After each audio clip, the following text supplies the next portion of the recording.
A lot of things in this world are beyond me. I will never understand someone who drops $30,000 on something that tells the time. Years ago, I bought some Nike self-tying shoes. Haven't worn in 2 years because I saved them for special occasions. I don't have a lot of special occasions. Why did I buy these? All of this desire to spend comes from wanting symbols of status. I've got $18,000 of credit card debt, but check the wristwatch, buddy.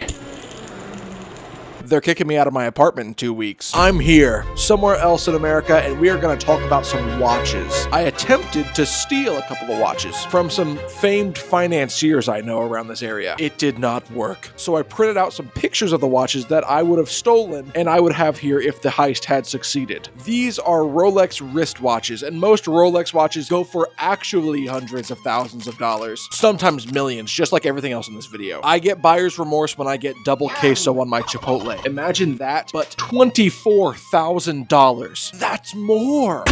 This would be a car dangling from your wrist. I had a serious question. Who in the world buys luxury watches? And the answer is insane. Rolex started in 1905, but stayed working class until about the 80s, when they shifted into a luxury brand. Before that, they were like, hey, we made a waterproof watch for deep sea divers. Hey, we made a watch for people that climb mountains. Do you submerge yourself in poop for fun? We made a watch for you. It turns out Rolex is the rich man's Casio. They're not even underground. Real ones know and the fake ones know. Things are dire. Rolex is genuinely the most popular watch brand on the planet, and it's not even close. Everyone. The answer is everyone, apparently. Rolex sold 1.24 million watches last year. Well, 2023. The most expensive Rolex ever sold was this one on screen, and it sold for $17,750,000. One watch. It tells the time. Does Capital One even make a credit card that big? Get me an extra hour in my day if I'm dropping 17 mil on a time teller. I don't even know how you can have a more useless purchase than a watch. This watch. Yeah, daddy dreamed of this watch while digging in a coal mine or something. It looks like someone puked a diamond hairball onto the face of this watch. What are we doing with all these diamonds? Diamonds everywhere. Diamonds everywhere. Can we be a little more subtle? I lost my paper. I would be just as scared of someone deranged enough to wear this on their wrist as I would be of someone who is open carrying. Yeah, I get this one. I get this one. That's pretty good. The Birkin bag is a bag that you can't buy. No matter how much money you have, you can't buy one unless you pass a vibe check. I am not kidding. That doesn't mean they're cheap. These bags are hundreds of thousands of dollars, and you have to persuade a glorified TJ Maxx worker to be able to whip out the Amex Black and buy one. To become a loyal Birkin bag gladiator, first you have to go to a Hermes store. Hermes makes the Birkin bag. No online shopping. You're not going there to buy a bag. Are you stupid? Were you not listening? You're going there to make friends with the employees. The closest one to me is 4 hours away and in Detroit. I am going to have to drive 250 miles and risk death to start building a rapport with some millennial woman with an HR accent. After you both become best friends, then you have to become a regular Hermes customer. You've got to go there and buy stuff all the time. You got to keep up that rapport. The most important thing is to be patient. Good things come to those who wait. But you're just gonna get a bag. After 6 months of spending thousands of dollars buying things that you don't want and talking to someone that you hate, it looks like your vibe is good. Time to pick a bag to buy. There's the 25, the 30, the 35, all in heritage leather. Don't know what that means. It's probably from like orphans or something, but still, it's time to pick a bag. It's time to pick a bag. It's time to pick a bag. I got you again with the only tool in my tool belt. Lying. You don't pick which Birkin you want. The salesperson will offer a bag of their choosing based on your vibe. Be prepared to borrow a lot from Cash App the moment they offer, because you have 30 minutes to decide whether you want this bag or whether you're gonna wait another 6 months buying random stuff from Hermes to try and get another offer, communing with this salesperson that's done nothing for you. Friend, try and befriend them. A friend? Just a stranger you haven't had a falling out with yet. How many rolls of $150 tape do I need? What if you're all teed up, you've got all your credits maxed out, and you're ready for that 35, and then they offer you an endangered crocodile bag, and you need to ante up $500,000, and you've got a bag that looks god-awful from every angle. At least a bag has some form of usefulness. It's not just like, look how much money I have. You can carry your wallet, hand sanitizer, smut books if it calls for it, all in the same bag. If you hold it up to your ear, you can hear the salesperson laughing at you for making this purchase. They look ugly and are made from endangered animals. Okay, probably not. That's just misinformation. They should be made of endangered animals. I'm changing my stance. There have been 2 lawsuits filed against Hermes for their tactic of making you buy a bunch of things you don't want to get the thing that you actually want. How dare they? Birkins, way too expensive. Just steal a bag from TJ Maxx like the rest of us. Lambos and Bugattis. I'm talking about cars. I'm talking about driving to work every day.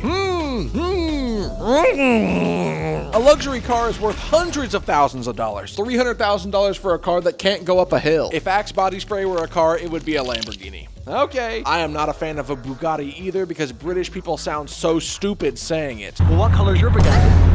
Bugatti. Rolls Royce now, they won me over. I love the little umbrella in the door. It's a nice touch. The little things, people, the starry sky, very eccentric, but I'm paying $500,000. Give me a little eccentricity. I know quite a few people who've bought nice cars, and most of them never want to use them. Have you ever met a true mileage-saving geezer? They spent so much money on their dream car, and so much on upkeep, and they never want it to leave the garage, unless it's gonna sit at a car show for 2 hours. I believe in using the things you own. You can crucify me for this. They always tell me, I'm not gonna drive to work, it'll get a door ding. I'm not going to the grocery store, someone will pee on it. I'm not taking it into the city because of the roving gangs. At least the cowboys and girls that have the Ford Raptor trucks with 30-inch lifts have the decency to drive it to Taco Bell at 3 in the morning. But some people literally only do the work and never reap the satisfaction. You're 70 years old, you don't got a lot of time left. Drive the car. Buying Project Ferraris that will never be able to drive anywhere, but that's good for the mileage. It seems like the more people pay for something, the less they're gonna use it. I'm not wearing a Rolex to Applebee's, and I'm not driving my Alfa Romero to get groceries.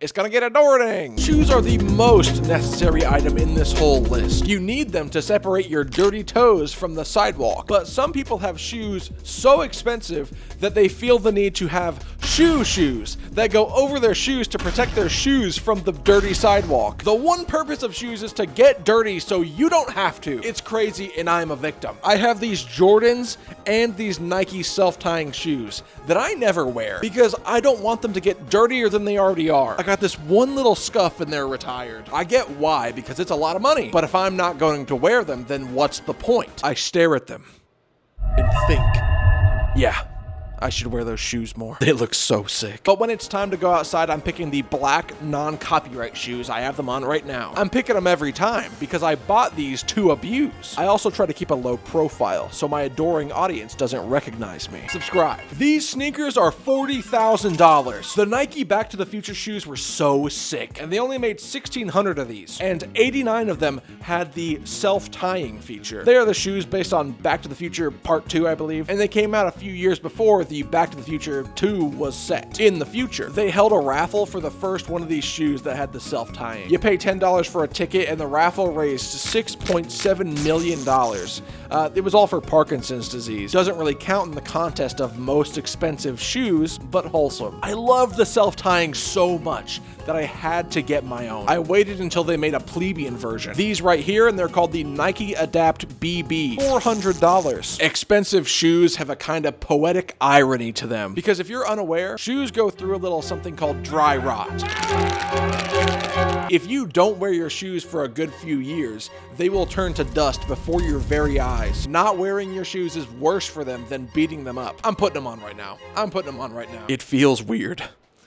Yeezys, what a bad investment those were, huh? The most expensive Yeezy ever sold was the prototype version 1. It sold for $1.8 million. Now that's crazy. That's insane. I hope whoever bought that shoe was a Nazi, because if not, whew, I'm sorry. 75% of the most expensive shoes ever sold are just shoes that the star of the 90s basketball Space Jam movie, Michael Jordan, wore while he played basketball. The beautiful thing about them, in like 10 years, all of these collectors will have paid millions for piles of dust. Money to the wind. Those shoes are never being worn again. One must imagine a folding phone owner happy, for they are attached to one of the worst investments on earth. These phones are held together only with the hope that the next model will fix all of these issues. Every Galaxy Fold comes with a free screen replacement, because that John will break. Samsung knows this, we all know this. Every Fold owner I know has broken it. And by broken it, I mean opened it up without praying to Yahweh Samsung, God of Tech. On top of the build quality being terrible, the phone is the size of 2 phones, so you pay for 2 phones. A Galaxy Fold is $2,000. The 2TB